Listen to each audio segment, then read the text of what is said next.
Alright, welcome back to another video. Today we're going to be talking about the recent purchases, the recent pickups, the games I bought recently.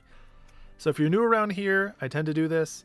I will let everything I purchase over a few months kind of build up into a big stack, set them aside, and then we do a video like this. We talk through what I bought, why. If it's something I've already played, I'll give impressions on it. If it's something I've yet to play, I'll tell you why I picked it up.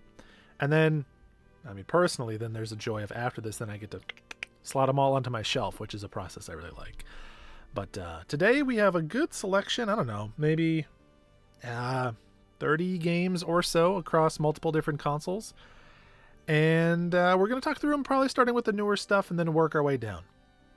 Also, as a quick shout out and a reminder for folks who don't know, I also stream my pickups whenever I build up enough of them like this. So this video is sort of like the summary of what I bought and why, but there's a much longer stream that'll be archived and available over on Twitch, where you can watch a much more in-depth discussion and some back and forth talking to people about various games.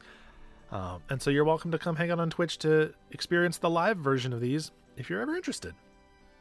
We're going to immediately start with a very popular game and one that I have not played, which is I did pick up a copy, of course, of Super Mario Bros. Wonder. Who's not going to pick up a new Mario game when it comes out? I think this is my only Switch. This is my only Switch pickup.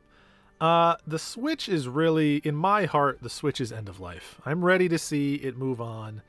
I'm ready to see the successor to the Switch, and so I'm really kind of only in first-party mode. I didn't pick up some of the other games that came out, like Pikmin 4, things like that, because I just knew I wouldn't get to them in time. So hopefully, maybe I'll catch them on a sale at some point. But Mario Wonder I had to pick up right away, even though it's sealed. So what happened is this game came out in October. Terrible time for a Mario game to come out. Mario games should not release during spooky season.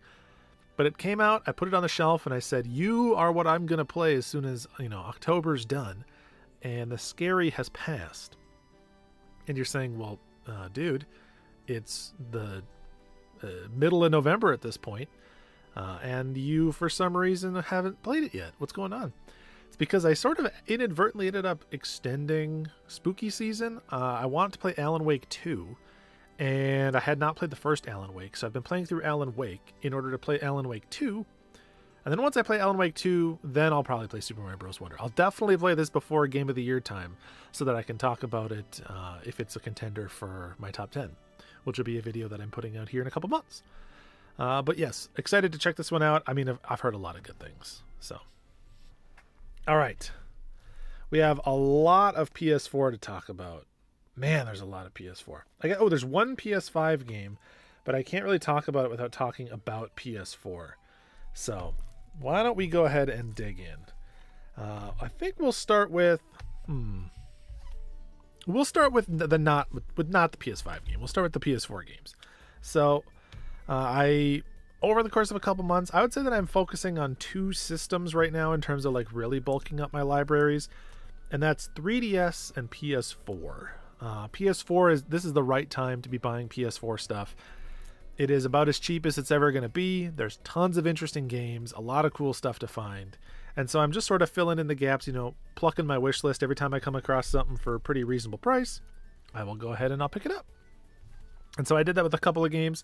First one up here, this is a HD version of a game I've already played and really love on PS2. This is Okami HD. Got this for like $12 or something like that. It's not too expensive. I wanted this because it is a game I'd like to replay at some point. I love Okami. And of course, this art style is going to look incredible in HD. I can think of few games that would maybe benefit as much from an HD version as this one. Plus, I thought it'd be fun when I do replay it. It'd be nice to play a version that has trophies and, get a platinum trophy on my account for Okami. I like getting platinum trophies for games that I grew up with and really loved, especially from like the PS2 era. So I think that'll be a good one. Next up here, I haven't even taken the price sticker off this one yet, so forgive me. Earth Defense Force 4.1, The Shadow of New Despair. This is an Xseed game, which is a publisher that I'll pretty much pick up most of what they put out. They tend to align generally with my tastes. And if you've never played an Earth Defense Force game, these are just very mindless Sort of like fun to chew on junk food kind of games. Easy to just pick up and spend 15-20 minutes blasting through some enemies and things like that. And so I picked that one up because it's just nice to have it in my back pocket just in case. I did enjoy the ones on PS3. I played Insect Armageddon a fair amount, and even though I don't know too much about the details of this one, I'm definitely willing to check that out for sure. And then this one was cool. I bought this one. I wasn't really looking for it, but I couldn't resist when I saw it. So, like Okami, this is another remaster of a game that already came out. In this case, a Wii U game. And it's the Wonderful 101 remaster. And this was like $10 or something at a local game store. Actually, I bought it at the same time that I bought Earth Defense Force. And it's got this wonderful lenticular slipcover, which I love. Lenticular. I'm a sucker for it. If there's one, like, I don't know, cheesy packaging thing you can do, it's definitely do lenticular. But on top of that, this slipcover was exclusive, I guess, to the Kickstarter version of the game. So this game was kickstarted. You can see that there's, like, you know, printed signatures and like a little bit of like a note to the backers there. So the only way you could have theoretically gotten this slipcover is if you kickstarted it, but obviously someone traded in their copy. And I was like, you know, this is a game. I still haven't played Wonderful 101. I have the Wii U version, but I would assume that the remaster is a great way to play it. And this version was just too cool to say no to, so we grabbed that. Next up here we have a game from Limited Run. I don't order too many Limited Run games anymore. I used to order a lot, and these days I've slowed down a lot. But my co-host on the Indie Quest podcast, which, if you don't know, is a podcast that I host talking all about indie video games. There's a link in the description. My co-host, Captain Drachma, brought this game, and it sounded awesome. You know, he made it sound like a really good sort of action shinobi style game, very much a modern retro throwback.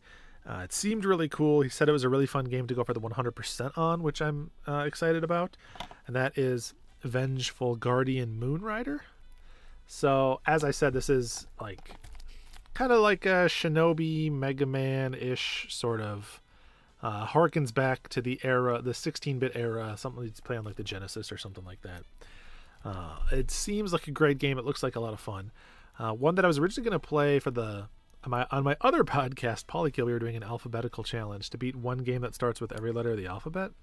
And I was going to do this one for V, but then I ended up playing Viewfinder, which was my V game. So, pumped to check that one out. Thank you to Drachma for the recommendation. Got to get some coffee from the GDQ mug. All right, let's move on. Let's continue with the PS4 love. I've got a couple of games. You know what? Let's do one of my other... I say that I don't get a lot of limited run games, and then here I have two in a row. This one here is Shinchan, Me and the Professor on Summer Vacation, also sealed. I promise I've played some of these. We will get to that at some point. In some cases, I've played a version of it, but not this version. In some cases, I haven't played it. But Shinchan, Me and the Professor on the Summer Vacation.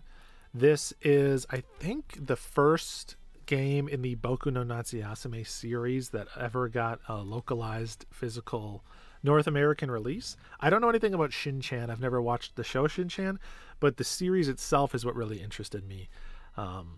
Like many people, I think I was introduced to it primarily through the Tim Rogers, the action button video on Boku no Natsuyasame, which you should definitely watch if you haven't. It's one of the best videos that exists on YouTube. But these are kind of like slice of life.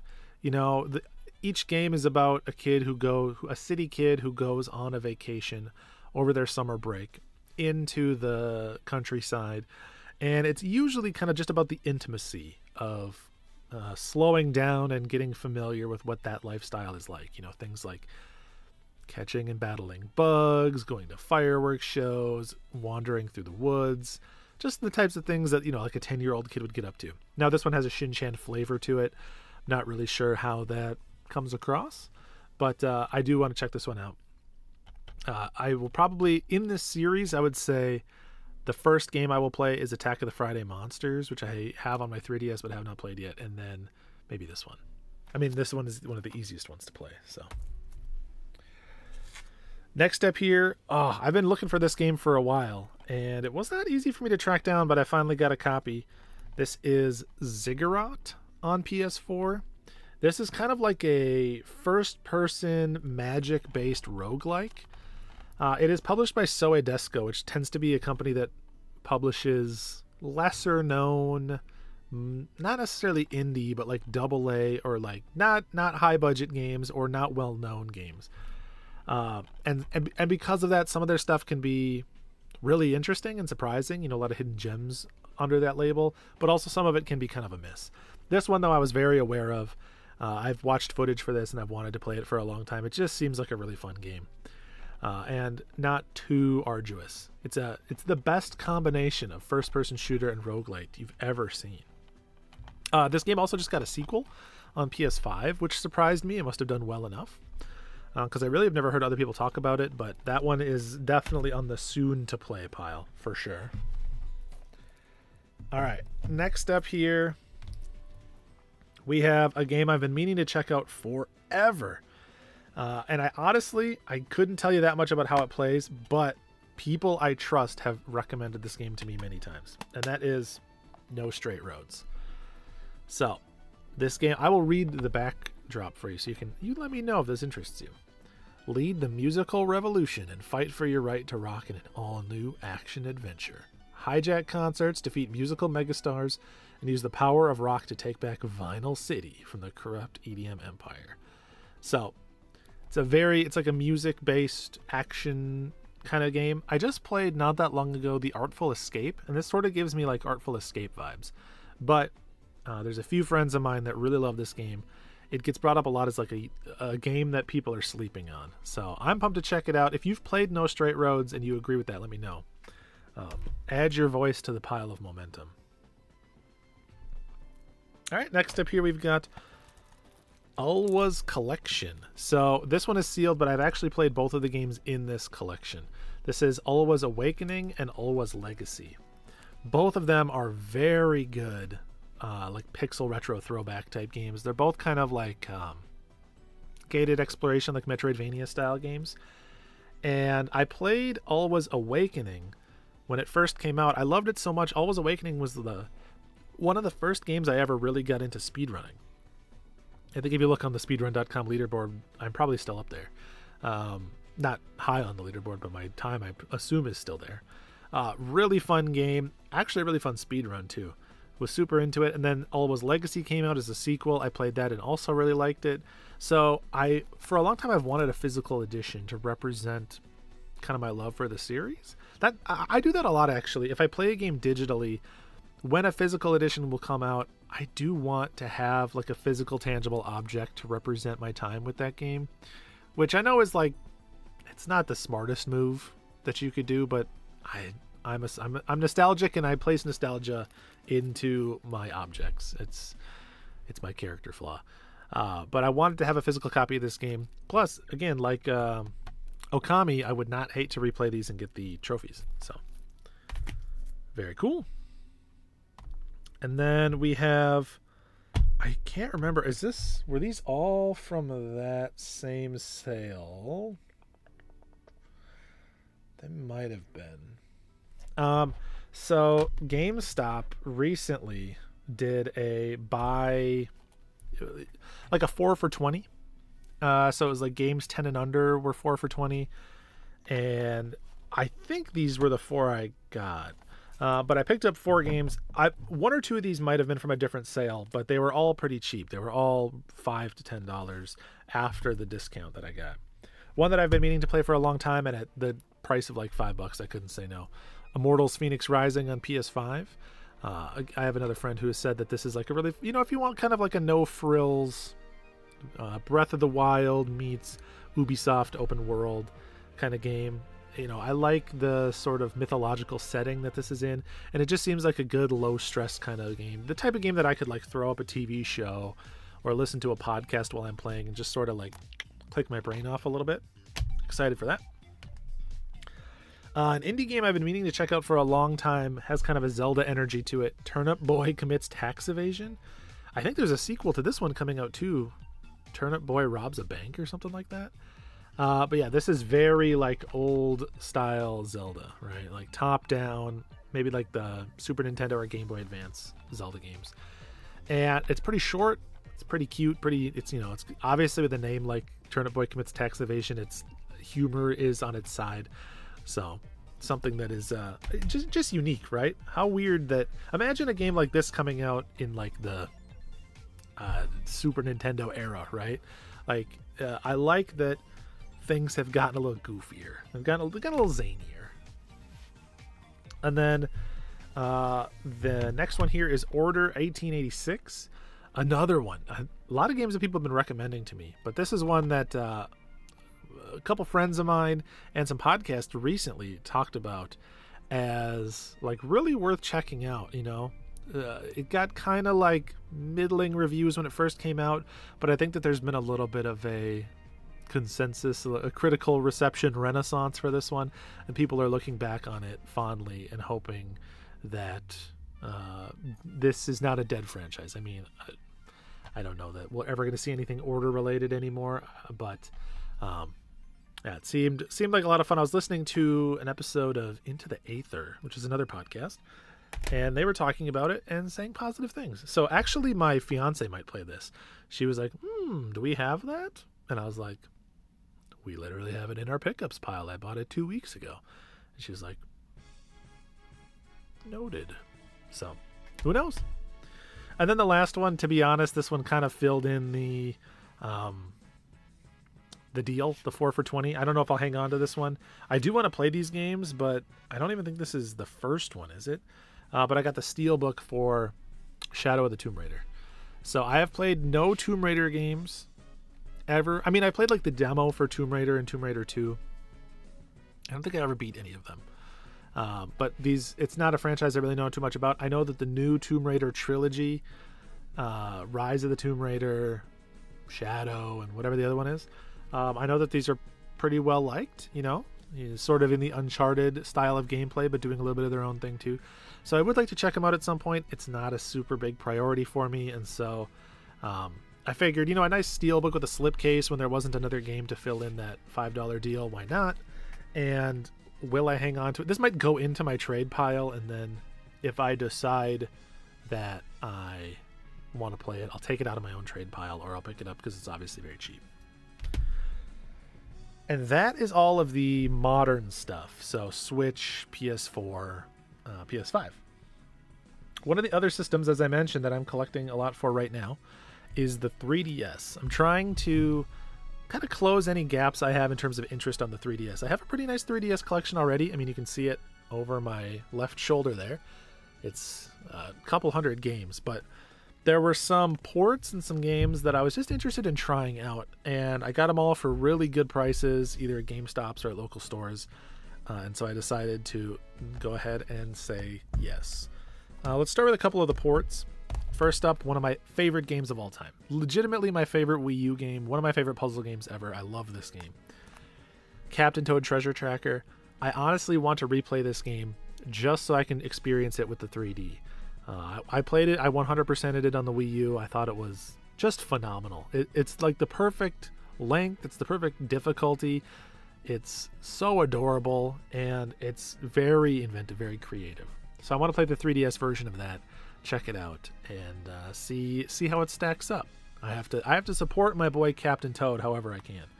A lot of these late release 3DS games I did not pick up when they first came out because the thought was, I already have the game, I don't really need to buy the re-release. But now that they're cheap and I am interested in poking at them and seeing what the 3D is like, I'll check them out. Another example of that is Luigi's Mansion. This is a port of the GameCube original Luigi's Mansion, which I got right away with my GameCube and love that game. This is still my favorite Luigi's Mansion, although 3 is really freaking good. So I might give a little love to 3. I don't know. I'd have to think about it. Nostalgia's powerful with the original. Very special game. And another one that was like $40 or something when it got ported to Switch or ported to 3DS. I was like, nah. But then now this was like $15 or something like. It was maybe not even. I don't remember, but it was cheap. And I was like, let's do it. Let's go for Luigi's Mansion. Let's check it out. Play it in 3D. It's back. So fun to have that one just to experiment. Maybe, you know, the next time I want to replay Luigi's Mansion for a little nostalgia, I can turn to that. All right. There's a couple of launch games. So something that I loosely want to do, mentioned this in a couple other videos. I'd love to have every launch game for every system. At this point, I'm not really doing that actively, but if there's launch games that I'm even a little interested in, I will pick them up sort of on that grounds. And there were a couple here for the 3DS. First is Bust-A-Move Universe. I love Bust-A-Move. I don't really know the ins and outs of this version, whether or not this is the preferred version to play in any means, what version of the game this is a port of. I really don't know. Maybe it's a unique game. But the core Bust-A-Move gameplay loop is always fun. And again, I am a 3D slider all the way up kind of guy, and that is enough of a selling point for me in many cases to pick up a game. So I picked up Bust-A-Move Universe for very cheap, and then the other one I picked up for very cheap was Super Street Fighter 4 3D Edition. Now, I know that the 3D in this game is not well loved, and I actually never really got into Street Fighter 4 much in general, but I think that this one could be a lot of fun to check out and poke at. The idea of a fighting game on 3DS is just cool. I'd love to pick up the BlazBlue game on 3DS, but I just have not found it for a price that I'm willing to pay for it yet. So, yeah, just, again, enjoying kind of picking up the fringe games for my 3DS collection. Two more. One is a 3DS port of a platformer. This is a 2D version, Pac-Man and the Ghostly Adventures. This is based on that like newer Pac-Man cartoon. This looks to be a 2D platformer, and I like a lot of the modern Pac-Man platformers, like Pac-Man World. I played through Pac-Man World Repack not that long ago, and so I think this will be a fun one to poke at and check out. And it's like a couple dollars. Like, a lot of 3DS stuff went up in price, but some of it is truly dirt cheap still. And then the last one here, always good to have a handheld version of Tetris. We picked up Tetris Axis. I want to check out the AR climber mode. So this is like a mode where it like builds a Tetris on your kitchen table or whatever. Plus, it's like it's just always handy to have a version of Tetris on every system that you have. So that is what we picked up for 3DS. Okay, why don't we do...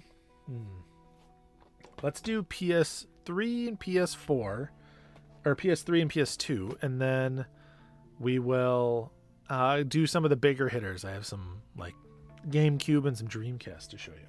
But PS3 and PS2, we will do first up from subscriber of the channel, Mighty Mesprit. I picked up a couple of games, one of which was Persona 4 Arena Ultimax. So my 3DS wishlist at this point is very slim. There's really not much left, or 3DS. My PS3 wishlist is very slim. There's not much left on PS3 that I'm actively looking for. This was one of the few games that I didn't have that I wanted, was Arena Ultimax. If I'm going to play a fighting game, I tend to like the 2D anime fighters. I've talked about this before, but Guilty Gear, BlazBlue, stuff like that. And I did play the original Persona 4 Arena, and I like that. You know, they have story modes that are interesting if you care about these characters at all. And so it was nice to finally kind of fill that gap and pick that one up. Thank you to Mesprit. And then the other PS3 game I got, always looking for that PS3 exclusive 7th gen jank. We got the Turac, just standalone Turac on the PS3. Back when every game, you know, Turac, Wolfenstein, Medal of Honor, they all had their like no subtitles, self-serious port. What can I say? I find myself nostalgic for the era of trying too hard. And so I have not played a Turac game before. I don't own any of the N64 ones. But this one seems like it could be fun. Definitely, this is the type of game I would stream. So that'll probably come to a stream sometime in the future. All right, another GDQ coffee break, and then we'll dig into... I got 2 PS2 games.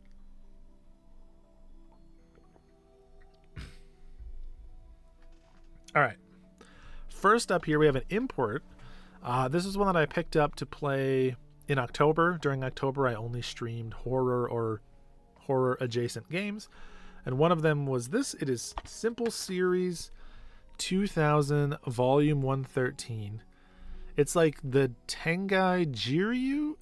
It translates roughly to the overwhelming hell, I believe. And this is a kind of jank, but pretty decent survival horror game. You play as this schoolgirl who has lost her cell phone. It's stolen by this rabbit, very Alice in Wonderland style. And you end up going into these portals, into these different kind of, horror-ish environments. Things like scary forests, sewers, stuff like that. And your goal is to hunt down and find and catch this rabbit and then get your cell phone back, basically. And all the enemies, or not all the enemies, but most of the enemies are like bugs. So there's a lot of enemies like skittering along on the ground. You have to do a lot of like low attacks to get them, but you also have weapons that can attack high for some flying enemies. It is, as the name would imply, simple series. It is a simple game. It is not too overindulgent, and it's definitely janky sometimes, but it was a lot of fun. I enjoyed it quite a bit. If nothing else, the bosses were pretty fun in this game. They're like big screen-filling bosses that, it's pretty easy to take them down, but when you do, very satisfying. So if you're looking for a pretty decent, affordable horror import, check out Simple Series 2000, Volume 113, The Overwhelming Hell. And the last one here, I got this in a trade with recently returned to YouTuber KomebackKid. I'll put a link to Comeback's channel down in the description as well. Comeback is a YouTube veteran. He's a good dude. We've been online friends for a while now, and we did a trade. I sent him, if you saw my recent, semi-recent garage sale video, the one where I picked up some Xbox games. I think it's titled like Sealed Xbox Game at a Garage Sale or something like that.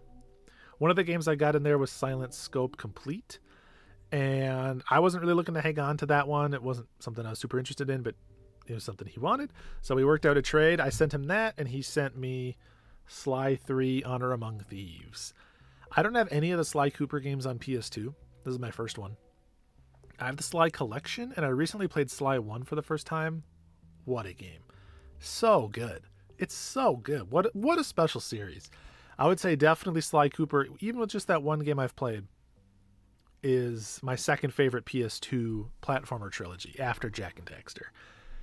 But he sent me this one, and I figured, you know what? I want to have all three of these eventually. Why not? He happened to have this in his trade pile. So thank you to Comeback. Good dude. Great channel. He just put out a video for the first time in a long time doing some thrifting, and you all should go show him some love. And then, you know what? Why don't we just show my one Xbox game, which also came from that video. I did add it to my collection. Got Predator Concrete Jungle. This was a fun one to stream because I've never watched anything with Predator in it. I don't know anything about Predator. So I was asking a lot of dumb questions. I was getting roasted a lot on my stream. People were making fun of me for not understanding how Predator works. But the game itself is kind of like an interesting... It's like a stealth action, but also open world. It's sort of like Hulk Ultimate Destruction, but sort of not. I don't know. It's sort of its own thing. It's pretty good. It's pretty fun. Unfortunately, I was playing it in an Xbox that was like my backup Xbox. So I have a couple of extra consoles that I keep in case the originals go bad. And I was too lazy to pull my original Xbox out to stream from it. So I pulled out my backup Xbox. And then after 2 worlds, the game locked up and froze and the Xbox broke. So I couldn't get the disc tray open and I couldn't power it on. And my save data was lost. So I'm going to have to restart this game when I play it again next time. I lost a couple hours of progress. But it was cool, and I will go back and check it out again at some point. I just need a little bit of time to pass to let myself stop hurting. All right. We've got some Wii and Wii U. Interesting one on the Wii here. I have probably purchased and sold dozens of copies of this game or traded them into GameStop or whatever. Very common at garage sales. And I just realized I don't own my own copy, even though this game is awesome. I've played it. So I finally kept one of my own copies of Wii Sports Resort. I was like getting ready to trade this one in, and I looked, I was like, I don't have Wii Sports Resort. I don't actually own that. So definitely filling in a hole. This is classic Wii, all right? It doesn't get much better than this, all right? So Happy to have it, I guess. Very weird that I didn't have it already. And then a Wii U game. I'm always here for a platformer, 2D or 3D, and I did not have this one. So when I saw it for like $2, I picked up Epic Mickey 2. This is like a half price book, so it was in their clearance section. Don't really know why it was so cheap, but I have not played the first one. I have it on Wii. So when I beat the one on Wii, I will check this one out, and I'm happy to have the Wii U version of that one to poke at. All right, we're down to 5 games left. 5 games left. Let's get these in here. All right, first up, let's do 2 DS games. One, oh, this was actually in one of those GameStop deals, now that I think about it. My throat's gone dry after a half an hour of talking. Yeah, this one was very cheap at a GameStop. It was for like a couple dollars. Mushroom Men Rise of the Fungi. I have the Wii version of this game, but I've never checked out the DS version. And when I saw a complete nice copy at GameStop for a couple dollars, because they've started adding back in some retro stuff and some DS stuff, I was like, oh, for sure. So this one, I really don't know how the DS version plays. This is going to be kind of a complete Hail Mary for me. But definitely one. I do have a DS that I can stream from. So this is another one of those games that I know I'll stream and we'll learn about it together. And then the other one I got, which is a scrolling shoot 'em up of all things, Underwater Attack on DS. Found this one at a local store. Pretty uncommon game. And I'm pretty much down for any shoot 'em up. I like the Nano Stray games a lot on DS too. I know that there's not that many shoot 'em ups on DS, and so I'm kind of going to pick one up when I find one. But this one does not have the best reputation. There's issues with controls that reviewers have had, and it's apparently not that long, and it's a little repetitive, but I'll make up my own mind. I like, the underwater theme is good. I'm here for some Darius, so we will be the judge of this game ourselves and check it out. All right, 3 games left. What order to do these in? First up, you know what? Let's do... they reprinted this game. So this game, I have a long history with this game. This is a Mega Drive game. I've wanted it for a long time. It's been on my Mega Drive wishlist forever. Really expensive. I never got it. Then they did a reprint of this game. And when... I should just show you the game and then I'll explain. The game is Glay Lancer. All right? Glay Lancer, which is a scrolling shoot 'em up. So they did a reprint of this game, like an official reprint of this game, that I ordered a copy of through Play Asia. It had a different cover, but I think it was like the original studio or something. It had a pedigree that made it so that it was a legitimate reprint, even though it's years and years later. I ordered that through Play Asia. It got canceled because they oversold compared to the production numbers that they received. So my order got canceled. I never got it. And then a year later or so, this reprint, which is a modern reprint, it has like a special cart, a little red cart, done by Retrobit. This version came out, translated and available. Fancy little version. It's still shrink wrapped because I did end up actually playing this game on PS4. The digital version got released a while back, and it often goes on sale for like a couple dollars. So if you're just interested in the game, check out the PlayStation Store. You can get this game for dirt cheap. But it is a really good shooter, some good music in here, very fun. And I'm happy to have this like nice translated physical version with all these like extra details and manuals and stuff like that. I will definitely replay this game. Shooters are easy to pop in and play. And this is one that I know for sure I will go back to because I really did have a great time with it. All right, another one that I got a hole in my collection. I also got this from Mighty Messbread, so thank you again. He sold me a copy of Paper Mario: The ThousandYear Door. I used to have this game, and I don't know where it went. This is one of the few games in my life that has just gone missing. Now, there was a time in my life, there was a relatively famous story that I won't go into in depth here, but some games were stolen from me, like actively stolen. I know the person that did it.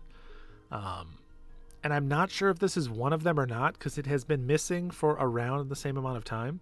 But I used to own this game on Gamecube. I played through it. I loved it. I'm a fan. And then one day I just realized I didn't have it anymore. And so I've been waiting to get a copy back in the collection, and now, thanks to Mesprit, I was able to finally get one. I love this game. This and the first Paper Mario are both just phenomenal RPGs. Really special games. One of the like must-haves, like the defining games in the GameCube. So very, very, very happy to have that one back in the collection. And you know, it's a nice complete copy and everything. So this game actually is getting like a remake coming to Switch. So good timing on my part to get the original copy when that's coming out. But still, the GameCube version is the one I'm nostalgic for, right? It's not my copy, but it's the next best thing.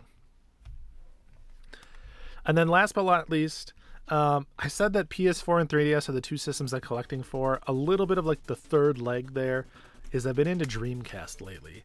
And so I picked up a lot of Dreamcast stuff. You saw probably my last pickup video that there was a good amount of Dreamcast, but one of the holes in my collection that I have played this game before. I really love it. I've never gotten all the way through it, but I've poked at it a lot. I especially love the DS version of this. That is Bangai-O. Got this one for a good deal from a local store, and I love this game. It's so cool. It's so Dreamcast. I'm a fan of treasure games. I think a lot of treasure games are either really good or really interesting. Not always necessarily both, but one of the two. And Bangai-O felt like one of the big holes that I needed to fill in my Dreamcast collection. Really fun, kind of like shoot 'em up, top down shooter puzzle action. It's kind of its own thing. You gotta just look up footage, but it is very, very fun, especially the DS version. The DS version is really, really good. It's called Bangai-O Spirits. Check that one out if you can't play this one. But yeah, happy to have that in the collection. This is probably like the heavy hitter that I bought. So that'll do it. That is everything I got since probably July or something like that. It's been a while. So I want to say thanks for hanging out. Like I said, a link to the podcasts and the channels that I mentioned will be in the description. Beyond that, I want to say thanks for watching. I'll catch you in the next video. Have a good day.